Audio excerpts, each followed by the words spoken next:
I am running the last panel. So this is called Balancing Reliability While Scaling Fast.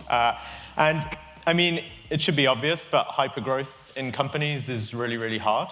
It puts strain on organizations, the teams and people within them, knowledge distribution around the company, and honestly, like reliability and resiliency should be no surprise. And it's really a constant trade-off. Like, do you keep the thing up so you can kind of engender customer trust, or do you build at pace so you can beat the competitor next to you that's sort of trying to furiously beat you? And in this panel, we've got a group of awesome people from a variety of different roles. They have been, in revenue teams, in incident management teams, leading companies, and we're going to hear sort of stories, learnings, and burnt fingers from a bunch of them. So before we jump into that, I would love to give them a chance all to introduce themselves. So I will hand it over first to Paul.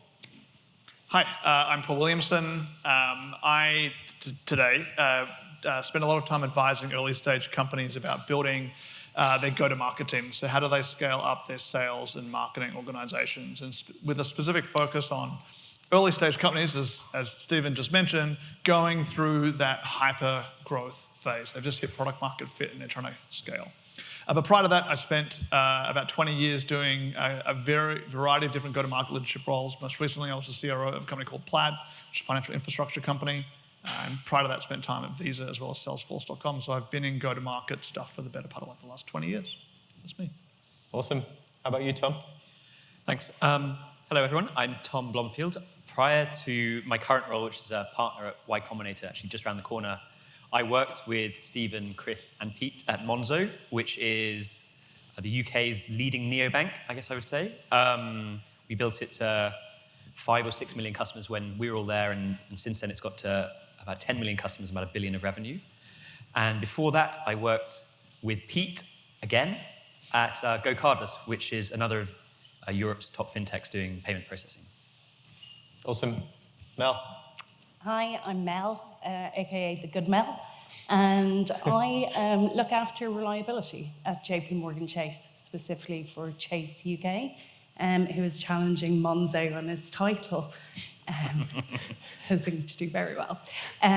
So yeah, I have, I suppose it came from 7 years at Airbnb, so not far up the road here, where I looked after incident management, and met these lovely people from Incident.io. And prior to that, VMware, Salesforce, a couple of other tech companies in there. But always around how do we deal with critical incidents? How do we get ahead? How do we really look at preparedness rather than responding all of the time? Absolutely. Right, I'm going to start with Tom. So, when I worked with Tom, we were working in a fully licensed, regulated UK bank. And that is different, I would say, to your average startup. Much less fun. Hey, you said it. And the kind of interesting thing was that we were up against a bunch of competitors, many of which did not have banking licenses. And as a result, you had this sort of constraints that would apply to Monzo that didn't apply to others. And ultimately, the customer didn't really care about that, and you had to kind of build as fast as you wanted to. So this put you in a position of needing to build to stay alive and to beat competitors, but be a place that fundamentally both people and regulators trusted. Yeah. How did you think about navigating the tension between the sharks in the water, but also the kind of trust that you needed to maintain with those people? It was very tricky. And so, the obvious competitor at the time was Revolut, which did not have a banking license. They were operating more or less unregulated in the UK with a bunch of partner organizations. But at the same time, we spent most of our time thinking about the large banks, RBS and Barclays and Lloyds, really. That was who were taking customers off overwhelmingly. Revolut and Monzo are sort of both kind of killing the old banks rather than attacking each other.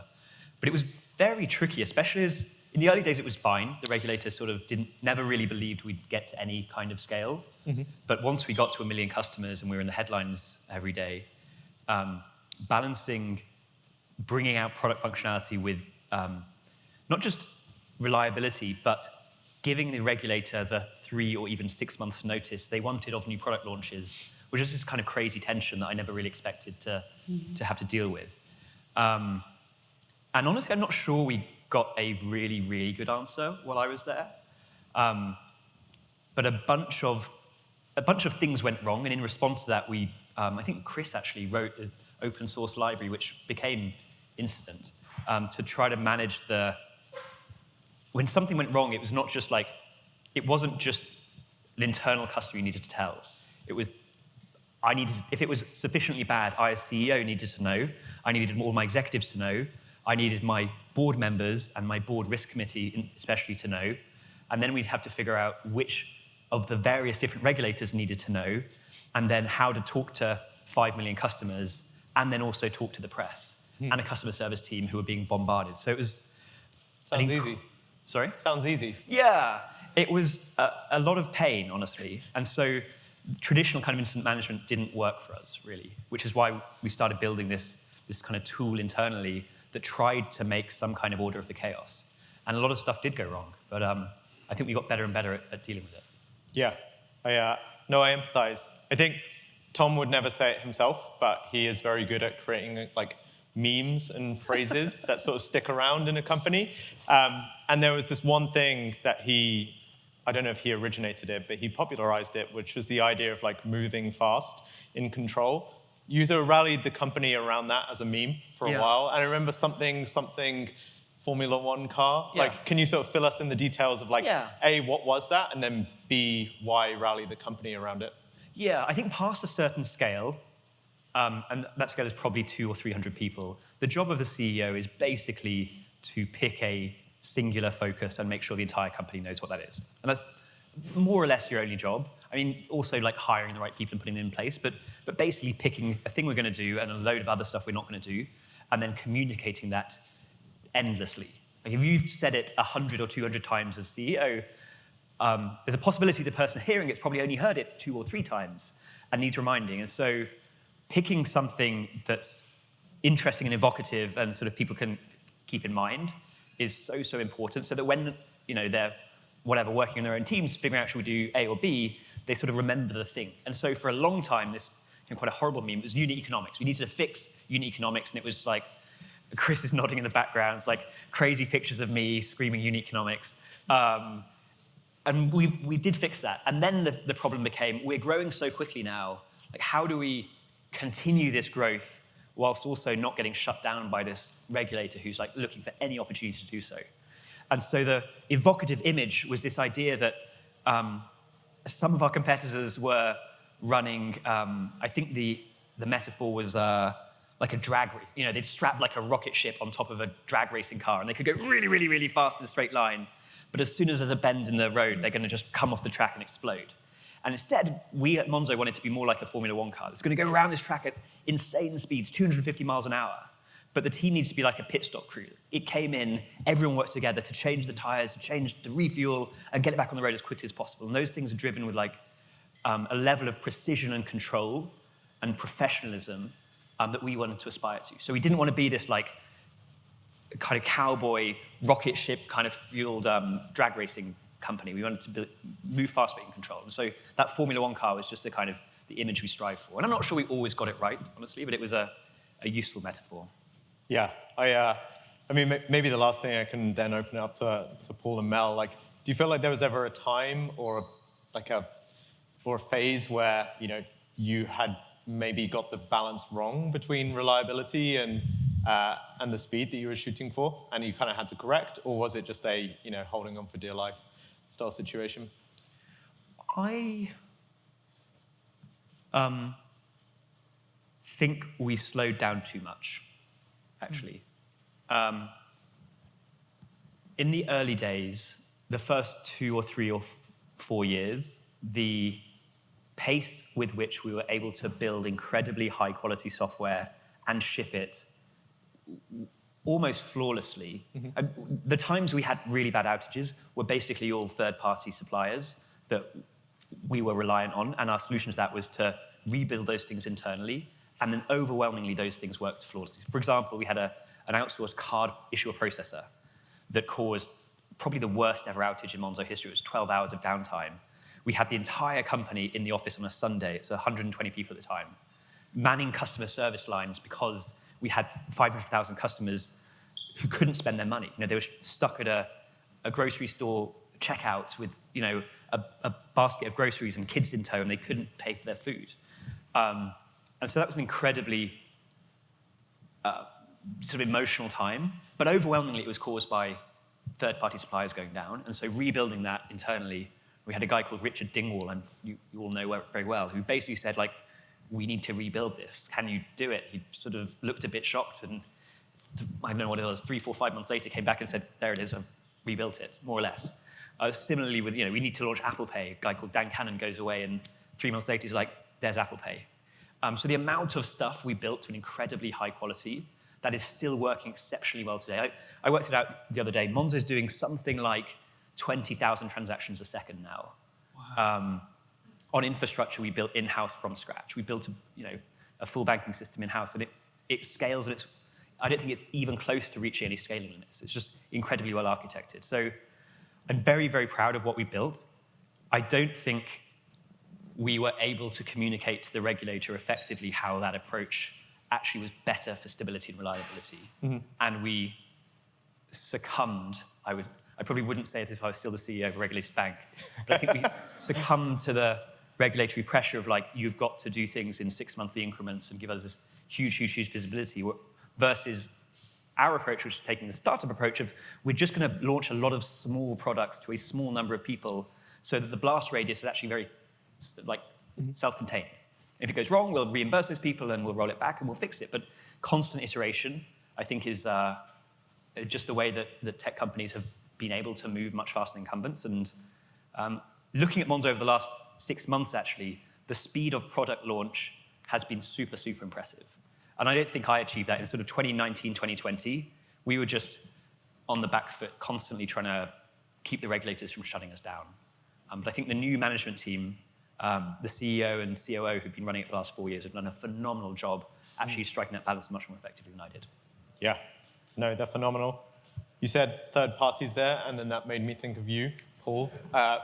Plaid is a company that sort of plugs together lots of third parties and kind of builds a unified, I guess, experience that... Thousands and thousands of third parties. Tell me about the fun of doing that.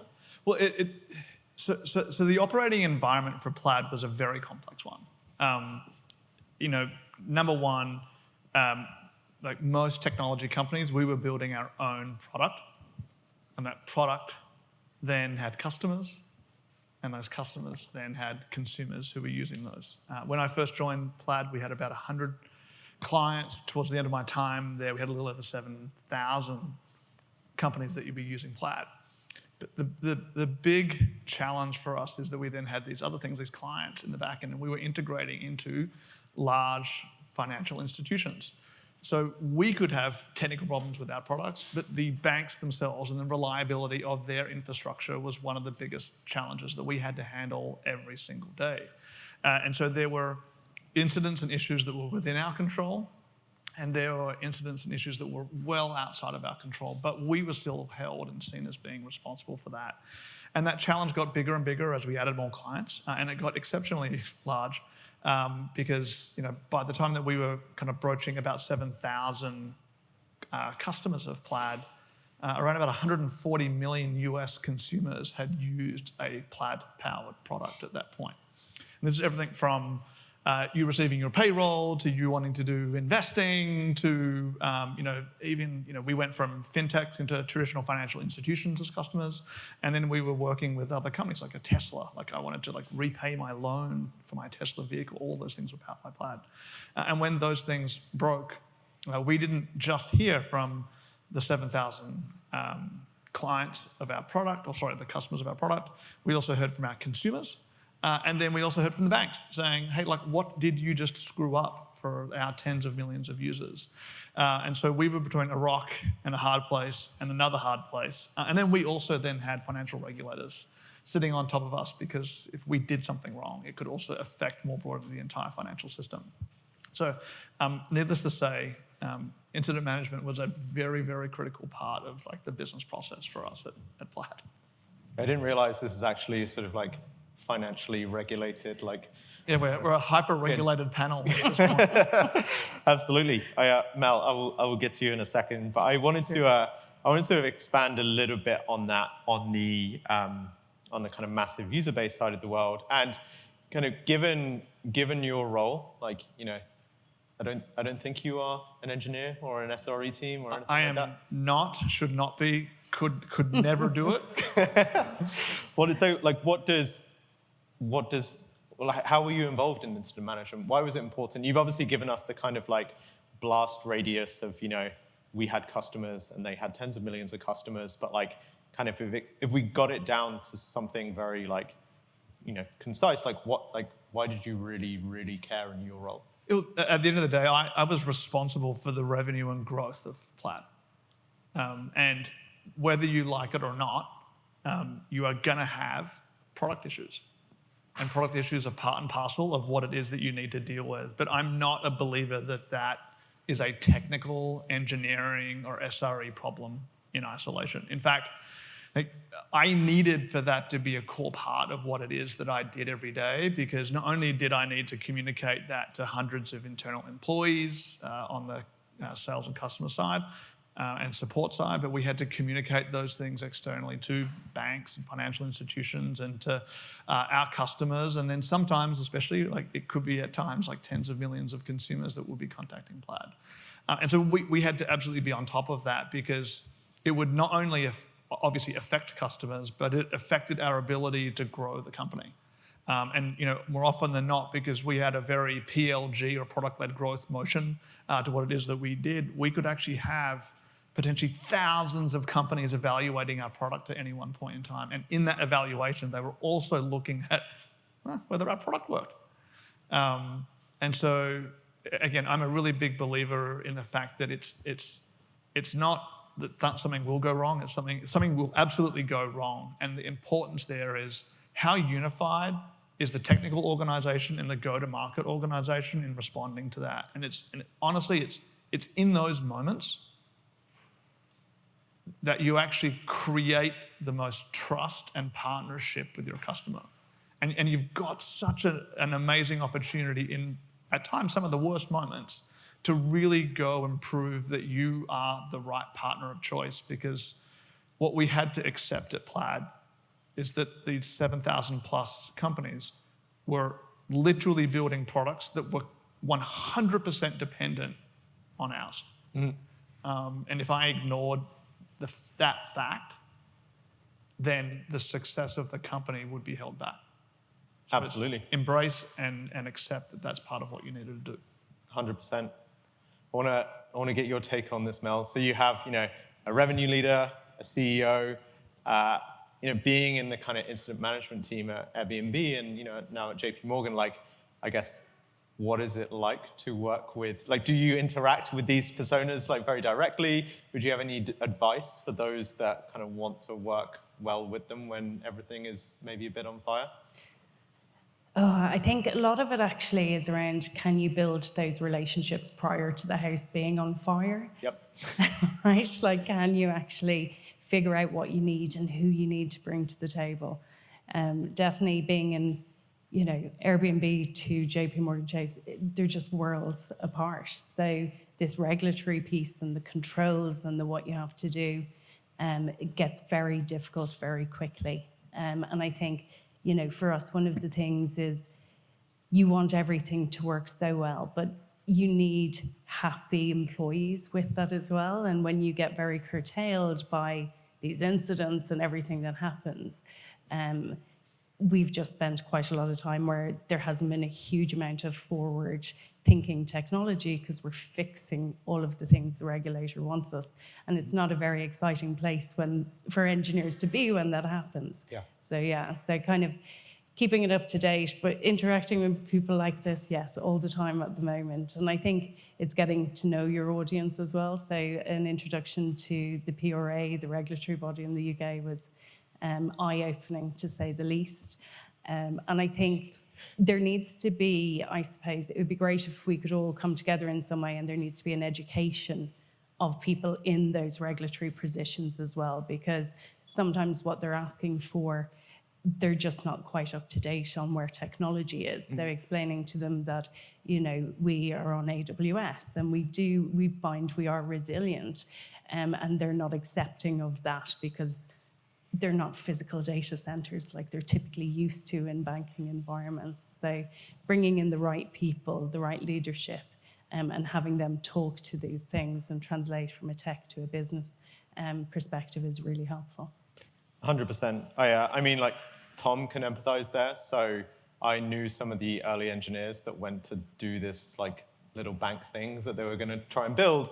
And they're like, oh, we're going to build it on the cloud. I was like, you must be joking. Like, this is 2014. Like, it sort of didn't really happen. But yeah, at that point, like, kudos to the regulators. Like, they were actually forward-thinking enough. I mean, you were on the inside, and I imagine it wasn't. It was a big surprise. We were actually planning to build Monzo in a co-located data center, like not using cloud because it was illegal. The FCA brought out a paper, I think 2016 or 17, it was like, the cloud, ? Or something, like, tell us about it. Yeah. And it really opened the door. But I remember having a conversation with the regulator. We're like, well, if your bank fails, we need to be able to go in and, that computer will be all the mortgages, and we're going to take that computer and give it to someone so they can run your mortgage book. And we're like, what the fuck are you talking about? This is like, technology has not worked like this for 20 years. So the idea is to have virtualized servers all over the place. It was like, point me to the box that has the mortgages on. It'll never work. Yeah, absolutely. I want to take the nugget that Mel gave us and was like, there are a lot of engineering leaders here, Paul. Like, you're a customer revenue leader. Like, what advice would you give them to, help you be more sympathetic, like work better when things are a little bit on fire? Yeah, well, look, I think one of the first things, and I know that this is the common thing that happens, is that engineering leaders see people like me joining a Slack channel when an incident comes, and they're like, oh, frick. No. Yeah. Here come the knuckle draggers. They're just in it here because they care about their commissions not being paid. Yeah. And you do. And we do. That said, we're the only people in the organisation whose 50% of their income is based on that stuff. Yeah. But look, I think the really important thing, and Mel touched on this, which is, you need to have really good relationships before an incident occurs, because you've really got to just work out very quickly, who is on point to do what. And again, it's like the speed and quality of the execution relative to that stuff is important. So I think, number one, as an engineering leader, I would really suggest that if you do not know your go-to-market teams, go get to know them. Like, they do deeply care about the problems, because more often than not, they are going to be the first people who trip and fall in relationship to the customer. So number one, get to know them. I've been at organizations before where go-to-market teams in technical incidents were treated like mushrooms, right? Leave them in the dark, feed them shit, right?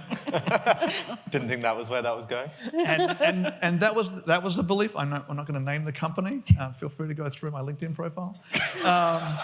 But let's just say that they really didn't believe in having go-to-market involved at all, and incidents and things like that were hidden from the team. It's like, they will not be hidden for that long, because at the end of the day, an incident affects a customer and a client. So we're going to find out about this stuff. And the worst thing that you can do is set up your go-to-market teams to literally have egg already landing on their face as they're about to pick up a call. Because more often than not, and this is one of the crazy things, and you probably all know this already, but it's the customer who often notices the problem first. Yeah. Yeah. And we're the ones receiving the phone call, and you're like, hey, something's wrong. And you're like, yes, something's definitely wrong. Let me get back to you. So I think the really big thing is if you want to, you need to go out and embrace your go-to-market teams. And obviously, it requires having a great go-to-market leadership team there. And if you have a go-to-market team who don't care about incident management, incident response, they're irresponsible. They're a fundamentally irresponsible function inside the business, and you should voice those concerns. But if you've got someone that truly is a partner on those things, embrace them and really help them be a partner to you through that process. They will be your best partner through that process because they're going to be in the firefight with you, not fighting against you. Yeah. The thing that I was really surprised with at Monzo was how good incident response could turn a really bad situation into a net positive. 100%. It's bizarre. So the outage I told you about, the 10 or 12-hour outage, at times I thought, like, this is company ending. This is over, right? But we rallied the entire company to give proactive customer service. I was the annoying CEO in the Slack channel asking the engineers what's going on, what we can tell people, and working with our marketing teams to communicate proactively with customers. We were sort of tweeting every 15 or 20 minutes. We proactively told I think we messaged 500,000 customers to say, your card won't work. Before you go out, we're telling you your card's not going to work, so please take a backup card. And the way we proactively managed that communication over those 12 hours, the press on Monday morning was overwhelmingly positive. The UK press wrote stories about how well we'd handled an outage. Which this is also the UK press. Yeah, it's nuts, right? I wouldn't encourage you to go out of your way to have more incidents, but they do happen. If you can manage them really effectively and communicate proactively, you earn way, way, way more points than you actually lose. It was unbelievable. A lot of the other banks came to us afterwards like, you guys are cheating somehow. Like, you're playing by different rules here. We have bad incidents and we get eviscerated by the press. But the normal response of a bank is like this corporate kind of... The wall. Yeah, we don't know what's going on and we can't tell you anything. It's like, look, here's what we think's going on, here's what we're trying, and doing a really detailed post-mortem afterwards to say, look, this is what happened and here's what we're going to do to stop it happening again, and really following up with that stuff. People absolutely ate it up, and it was overall a net positive for Monzo, for sure. It's so funny because that's also the thing that, as the infrastructure team trying to integrate into the banks, we got that all the time too. We literally would have major financial institutions, we would report back to them, hey, we just heard from Coinbase that Chase is not working, hey Chase, or hey Wells, or hey whatever. Wells, like, we've got this downtime, and they're like, no you don't, it's you. Totally. Yeah. Like, we can literally see it's not us. Like, please fix your stuff. Yeah. You're like, click. So Monzo had a value called default to transparency, which I think is was very kind of lived throughout the company. Like, was it just like breathing oxygen that you would just tell your customers about it? Like, did you ever think like this is a thing we should do or not do? And like, did that change as you grew? Because you obviously went from 1 million to 2 million to 6 million to 10 million. We took a lot of inspiration from Stripe, the early Stripe transparency. I don't know if it still happens, but every email early on at Stripe was like CC'd to a list. So you could, if you had time, you could go through and read every email that anyone was sending at Stripe. And so we took a lot of inspiration from that. And overwhelmingly, for at least the first 5.5 or 6 years I was there, that transparency just paid back in dividends. You treat people like adults. You give them all the information they need to do their job, and you hire great people, and then they operate autonomously really, really well. I mean, we'd share all of our board decks, all our financials. We'd share the full details of funding rounds that were not yet closed, like the negotiations with VCs. We'd share with 1,000 people in all hands. And I once invited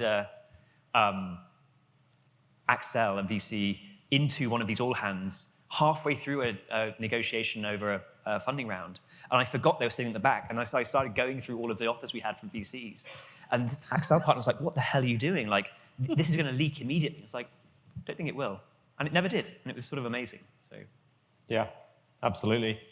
Well, Mel, I want to turn to you. You, I guess first off, you were at Airbnb for nearly 7 years. That is in this modern world, like a stint, I think, to be very proud of. And like, I remember, we met many years ago, and there's sort of some of the initial challenges that you were facing at Airbnb, and one of those that stuck out was like reporting and visibility of incidents. And to us, it's like Airbnb is a big, successful, generational company, and it's a bit, maybe like the image of a swan, right? Where it's like, across on top of the surface, stuff is going well, underneath, like madly paddling. Can you tell us a bit about like maybe just the journey of incident management, like 7 years, like what did you turn up to? How did things change over time? And then we can spend a bit more time on like, the visibility in that side of the world. It was some journey. And like that, when I accepted the job, I thought, this is amazing. So there isn't too much setup, which I expected there to be more. Even when they said it's a blank sheet, I expected something. And I thought, this is great. I've got all of this freedom. Let's see how we go. But yeah, then you get in there. And I'll actually tell you what somebody said to me was, I'd just done induction. I sat at my desk in Dublin for the very first time. And someone said, oh, there's an incident. And I said, oh, great, I'll join in. And they went, oh, I think Jamie has the password for Zoom. And then they all went running around to see who had the password. And it was just this bizarre set of very slow to move, nothing happening. And then one of the guys across from me, I'll never forget this as long as I live, he said, you know, you're coming in here from Salesforce, so don't go all corporate on us. I like to open an incident bridge with yo, yo, yo. I thought, it's never going to happen. So there was a lot of work to do, basically, right? So we started off with very little. And actually, the only reason they got me in was for customer support. So they wanted, we had partners across the globe, and basically we had SLAs in place with them. So when they didn't meet their SLAs, we could, you know, financially hit them, and they kept saying, it's your incidents, it's your incidents. Mm-hmm. We had nothing. We didn't know if it was ours or not. So only because our partner managers decided incident management should be a thing, I was brought in, and we got great traction, and we were able to kind of say, here's a criteria for opening an incident. At one point, we had 16,000 customer service specialists. We're like, they can't all open an incident ticket, right? So we had to funnel it properly. Built nothing significant. It's kind of incident management 101. We put the methodology, the process, everything in place, and that worked really well. But then we had kind of, off the success of that, IT kind of went, do you know, we'd kind of like to get in on that game too. Can you do our incidents as well? And we're like, yeah, it's the same methodology. We'll kind of build this out. But I had a team of 3 people, including myself, across the globe. That was it. And we were just firefighting all of the time. Wow. And people weren't reporting incidents. So they were just, oh, something's not working. I'll do something else till it gets back. And one of the problems from a customer perspective at Airbnb was your customers weren't as vocal. So in Salesforce, we would monitor social media. So, and account managers would call us. If there was a problem, you would know. Mm-hmm. With Airbnb, when it doesn't work, people don't even really tweet. They can just go to our competitors. Mm. So it's completely unseen, right? It's something that you're not actually hearing noise. There's no fire. So it's very hard. So we needed everyone to kind of get on board and do this. And then I met with the head of engineering in San Francisco, and he said, my OKRs are around stability and reliability. Or sorry, yours are. He said, mine are around disruption. I don't think we've anything in common. It was the shortest meeting of my life. And then back to that kind of building partnerships, we literally met with that man every 2 weeks to kind of say, here's what we're doing in this other space. This would work for you. Would you like to come on board? And every 2 weeks he'd say no. Until we had an all hands with our new CTO. And our new CTO said, I know when the Wi-Fi in the Dublin office is down, but I don't know when our site is down. Our next meeting was really good. So he was like, so when can you start? And we're like, we're ready for you. But it was a tricky one, because then you had to kind of shift a whole culture of people not... It wasn't that they didn't respond to incidents. We had what a lot of companies have, and like Scott mentioned it, when I saw the Slack graph, I thought, oh, I know that one, right? You tend to have, especially early days in a company, you have what I'd call incident rock stars. They're people who just care deeply, and they'll look for the problems, and they'll fix the problems, and they'll all rally together, and they have all that tribal knowledge, right? They become very important. But getting people to actually start reporting incidents properly when your observability isn't as good as it should be, and you don't understand your dependencies in the way that you should, you're relying on people to do it. So typically we did what most companies do, and we put some metrics in place. We went, okay, here's MTTXs to beat the band, and here's your availability score. And then that just made them hide their incidents even more, because they thought if they're not on a dashboard and they can't see that we're having problems and the customers aren't complaining, flawless. Why would I show up red on the CEO's dashboard? So then we have to kind of look at a new approach and look at metrics that would work for them and try and really get them to understand the customer journey and that this is really all about the customer. And it didn't matter to us if the customer was our internal employees who, IT was failing, if it was our partner centers who couldn't interact with external customers or hosts. And that message resonated quite well. I also brought in BlackRock 3 for some training. So they came in. I told them the yo-yo-yo story. They were highly impressed. And basically building up that culture of it's just the right thing to do is quite hard and takes a long time. But at each step, you needed leaders to come on board and actually say, this is what we're going to do. And we're going to do this continuously. It's not just a knee-jerk reaction to something. We're going to do this. So, yeah. I mean, you dropped a crazy stat there, like 16,000 customer support agents. Like, I don't know, how does one So the get cost, into... the cost How did you was solve it? particularly high in terms of our, customer contact rates. And the idea was that Airbnb, like so many things these days, it's an app, it's a website. You don't interact, and you only interact when there's a problem or when you've questions. So you want that to be as seamless as possible. You want the greatest experience for your customer. They did obviously have a big program that was like, let's help people self-serve better so we can reduce those numbers and those costs. But astounding, really. Yeah. I mean, like in the same way that I found out that everyone here is, hyper-regulated, I think everyone on this stage or the companies they worked for has ended up building internal incident response tooling. I mean, we can maybe talk about Plaid in a second. We did. But Airbnb did it. Like, why did you do it? We did it because I failed to ask for a budget. and it wasn't, it was kind of like a growth thing where you think, okay, well, we're starting with this customer service piece, so that's okay. We'll do a bit of Jira, a bit of Slack, it'll be fine. But then you add on this other thing and this other thing, and all of a sudden you're running incidents, and exactly to what you had earlier on, 8 tools. So your poor incident commander, when there's an incident, is like jumping from one tool to the other to the other. And then you're kind of looking at seizing opportunities where you're like, oh, okay, we could just build a Slack bot. We'll do that. Everyone's done it, right? Let's do the Slack bot thing. This would be great. But it becomes that build or buy scenario of, do you want to actually develop this tool? Is it your wheelhouse? Are you going to have a team around it? Are you going to have a single point of failure? And how's that going to work out? So, and all of the pieces needed to fit together all of the time, and they're all prone to failure, right? Yeah. I think if I was given that blank sheet of paper again, while it would be very exciting, getting the right tooling in really early would definitely be part of the strategy. Oh, fantastic to hear it. I mean, maybe you, Paul, right? Like, so Plaid did this. I mean, Stripe's done it. Robinhood's done it.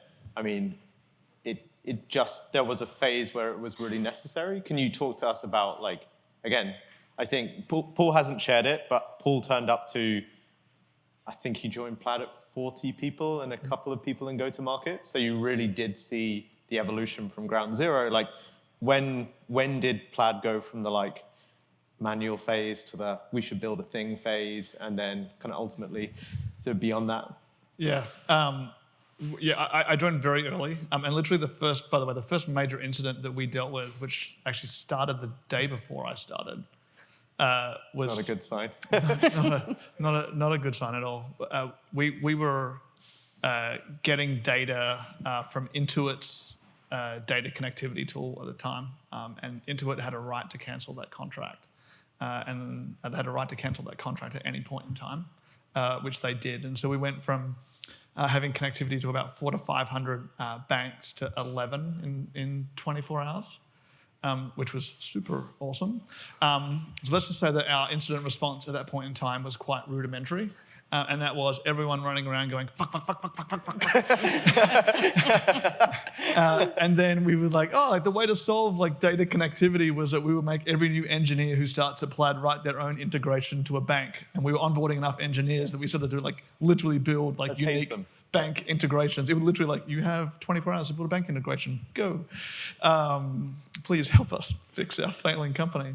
But so obviously like in the early days, that stuff was exceptionally rudimentary. I think one of the things that like, the step up for us was that step one for us was like to go from, we upgraded from HipChat to Slack. It's the good old days, yeah. Yeah. 2015. I can keep dating myself further and further back if you guys want. So that was like step number one. I was like, how can we use a collaboration tool that didn't suck? Step one. But then I think the big thing, like we hit a fairly significant inflection point in terms of number of customers and number of banks. And obviously we were dealing with very fragile infrastructure of the banks. We built our own bot as well called SEV0. Everyone's got cute little names for the little thing that tells you that like all hell is breaking loose. I kind of blame you and Chris and Pete at this point for not starting incident early enough. But ultimately, and this was the hardest thing for me, by the way, I'd left Plaid, and about 6 months later, Plaid finally implemented Incident as well, which was awesome and gut-wrenching all at the same time. But I'm very happy that we kind of took SEV0 out behind the woodshed and put a bullet in it finally, which was fantastic.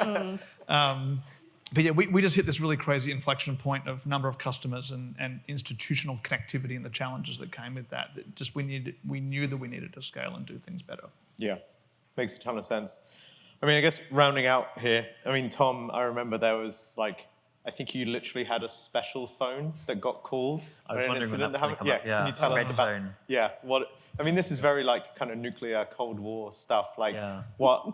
The red phone rings. Yeah, pretty much. Like, what was it? And like, maybe share some of the worst times that it got wrong. He's going to be in the corner in a fetal position. Yeah. A lot of therapy since then. It was a 24/7, like many startup CEOs' jobs, and many of, even if you're not a CEO, like you just get so involved. Yeah. It's always on your mind. It's a 24/7 job, and to try to extricate myself from that, I would put my phone not in my bedroom.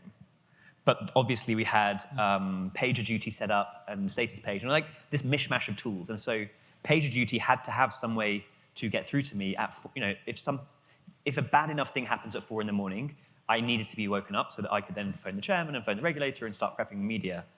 And so I had my regular phone, which slept outside the bedroom to stop me just constantly checking Slack. And then I had this red phone, which sat just by my bed. And if the red phone rings, like your whole week is ruined. We're fucked. Yeah. Like something so bad has gone wrong that like I need to be woken up at 4 a.m. And by the end, it got a lot better, but there was a period, probably 2017, 2018, where that phone was ringing like every 2 or 3 weeks. I was just like, all the standard stuff, but massive outages or data leaks or whatever it was, and the phone rings and it's just like chaos on the other end. Very sad time.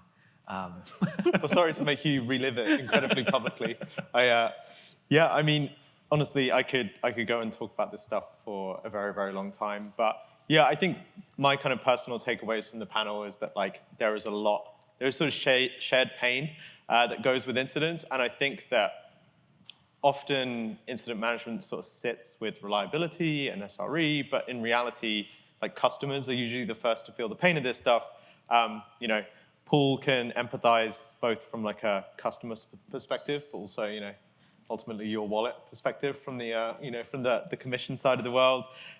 Mel is out there trying to corral 16,000 support agents to figure out things that are going right, and then Tom is trying to keep his phone in the right place to keep his sanity. I hope you found it really useful. I want to say thank you to all the panelists for sort of giving up valuable time. Mel especially has flown here from Dublin, which I think is I'm just incredibly thankful for.